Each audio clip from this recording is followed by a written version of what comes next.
PSG가 공식 홈페이지를 통해서 루이스 엔리케 감독, 아슈라프 하키미, 비티냐, 누누 멘데스의 재계약을 발표했습니다. PSG는 우리는 엔리케 감독과 2027년까지 계약을 연장했다.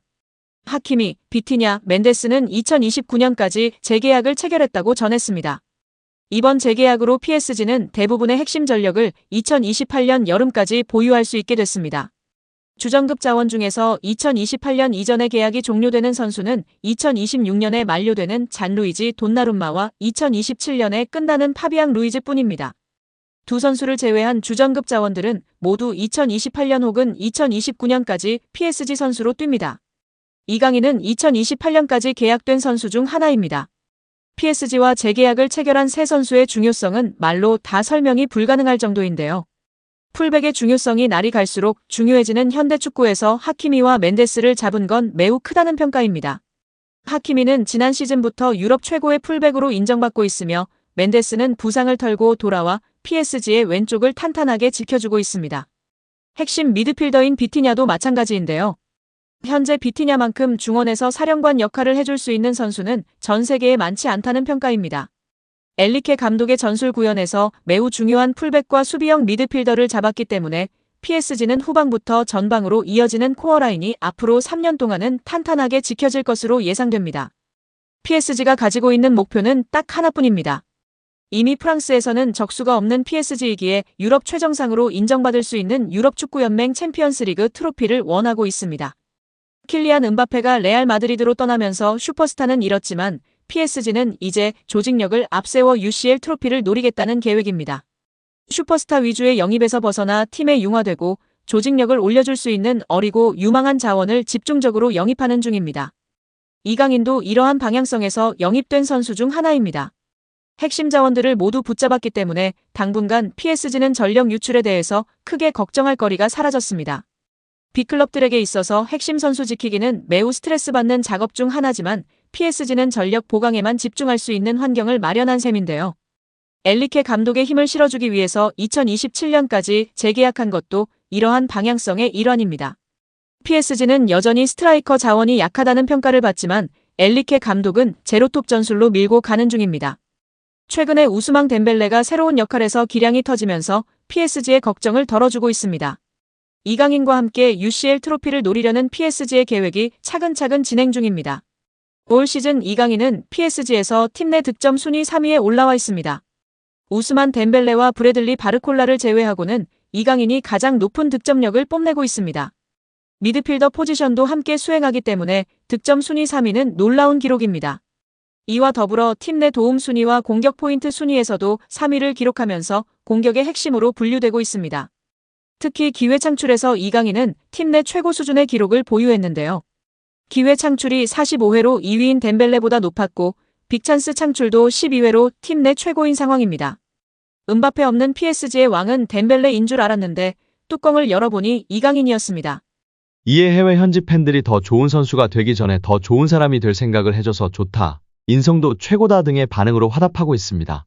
또한 파리 생제르맹의 한 팬은 이강인의 맹활약에 매료되어 우리는 손흥민 2.0 버전을 얻었다. 또한 우리가 이강인을 영입한 것이 너무나 자랑스럽다. 지난 2년간 파리가 영입한 미드필더 중 최고다. 이는 메시 영입 이후 최고의 영입이라고 칭찬한 것인데요. 또한 파리 생제르맹의 한 팬은 이강인의 맹활약에 매료되어 우리는 손흥민 2.0 버전을 얻었다. 또한 우리가 이강인을 영입한 것이 너무나 자랑스럽다. 지난 2년간 파리가 영입한 미드필더 중 최고다. 이는 메시 영입 이후 최고의 영입이라고 칭찬한 것인데요. 메시에 대한 파리 팬들이 기대가 컸음에도 챔스 우승을 못했기 때문에 자조적인 반응도 섞여 있는데요. 그래도 이강인 선수의 기대치와 헌신, 발전 가능성 등 모든 것을 고려해서 현지 팬들의 기대와 사랑을 받고 있다고 볼 수 있는 칭찬인 것 같습니다. 토트넘에서 챔피언십 퀸즈파크 레인저스로 임대를 떠난 양민혁이 손흥민과 이강인에게 고마움을 표시해 관심을 모았습니다. 영국 TVR 풋볼은 유튜브 채널 슈퍼러브를 인용, 양민혁이 QPR로 임대를 가기 전 손흥민에게 받은 조언을 이야기했다고 전했습니다. 양민혁은 슈퍼러브를 통해 흥민이 형과는 당연히 같은 팀에서 같이 생활했다.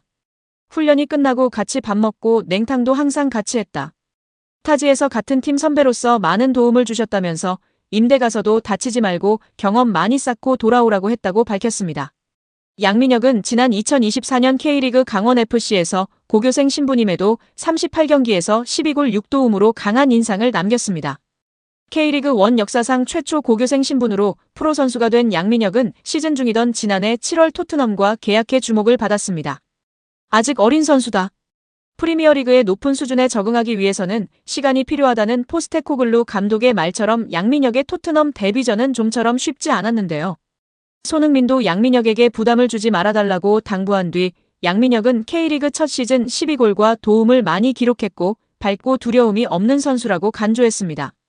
또 그는 양민혁이 팀에 합류하게 돼 기대되며 내가 도울 수 있는 부분은 돕고 싶지만 압박을 주지 않아야 한다면서 축구가 그에게 가장 중요하다고 덧붙이기도 했습니다.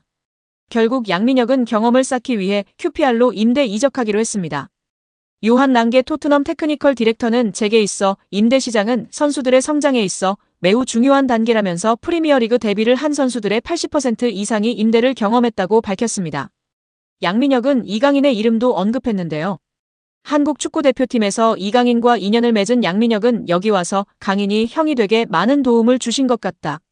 고마움을 전하기 위해 이렇게 방송을 통해 이야기한다고 밝혔습니다. 이어 형이 새해에 먼저 연락을 주셨다. 선배가 후배에게 먼저 연락 주기가 쉽지 않다면서 강인 이 형이 왔는데 어려움은 없냐. 자신감 가지고 너 하고 싶은 대로 하면 분명. 내가 좋은 위치에 원하는 위치에 갈 수 있다 등의 조언을 많이 해줬다고 마워했습니다. 양민혁은 국가대표팀에서 잠깐 봤는데도 기억해주고 정말 잘 챙겨줘서 너무 감사하다고 덧붙여 이강인에 대한 감사도 잊지 않았습니다. 이강인이 유럽클럽 랭킹 4위 파리 생제르맹이라는 현재 소속팀 수준에 만족하지 않을 정도로 한층 성장할 수 있다는 극찬을 받았습니다. 스페인 일간지 디아리오 아스는 1월 31일 프랑스 PSG는 네이마르와 리오넬 메시를 떠나보낸 대신 이강인한테 2200만 유로 약 318억 원을 투자했다. 그러나 이강인은 여기서 만족하지 않고 한 단계 더 도약하기를 열망한다며 보도했습니다. 스페인 4대 스포츠 신문 중 하나인 디아리오 아스는 당장은 아닐지라도 때가 되면 더 나은 팀에 합류할 만큼 발전할 것이라 짐작하는 관계자가 있다며 소개했는데요. 현재 유럽축구연맹 클럽 랭킹 1에서 3위는 맨체스터 시티, 바이에른 뮌헨, 레알 마드리드입니다. 디아리오 아스는 이강인이 PSG를 전성기 마지막 팀으로 여기고 계속 남을 가능성에 베팅하는 것은 도박이다.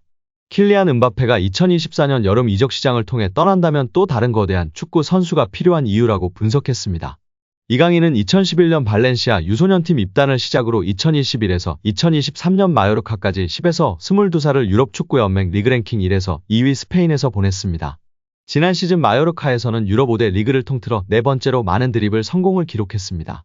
이강인은 지난 시즌 스페인 1부 리그에서 돌파 성공 횟수 2위, 드리블 유효 비율 5위였으며 현재 프랑스 리그에서는 경기당 승점 획득 2위, 90분당 도움 기대값 7위인 상황입니다. 법원이 정몽규 대한축구협회 회장에 대한 문화체육관광부의 중징계 요구 처분을 중지해 달라는 대한축구협회의 집행정지 신청을 받아들였습니다.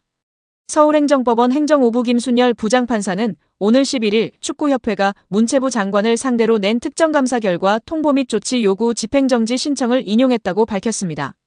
재판부는 이 처분이 신청인 축구협회에게 회복하기 어려운 손해를 초래할 우려가 있어 긴급히 집행을 정지할 필요가 있다며 또한 집행정지가 공공복리에 중대한 영향을 미칠 것으로 보기 어렵다고 판시했습니다.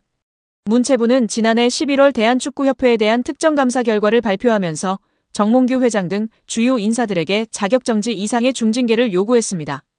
이에 불복한 축구협회는 지난달 21일 문체부 처분 취소 소송을 제기하며 징계 효력을 멈춰달라는 집행정지 신청도 함께 제출했습니다. 법원이 이날 집행정지를 인용하면서 정몽규 회장에 대한 중징계 요구의 효력은 본안 소송 판결 전까지 정지됩니다. 이에 따라 정 회장은 오는 26일 치러지는 축구협회 차기 회장 선거에 후보 자격을 유지할 수 있게 됐습니다. 축구협회 정관에 따르면 자격정지 이상의 징계를 받은 사람은 축구협회 임원으로 선출될 수 없도록 규정돼 있습니다. 따라서 문체부의 요구대로 중징계가 확정됐다면 정 회장은 후보 자격을 박탈당했어야 합니다.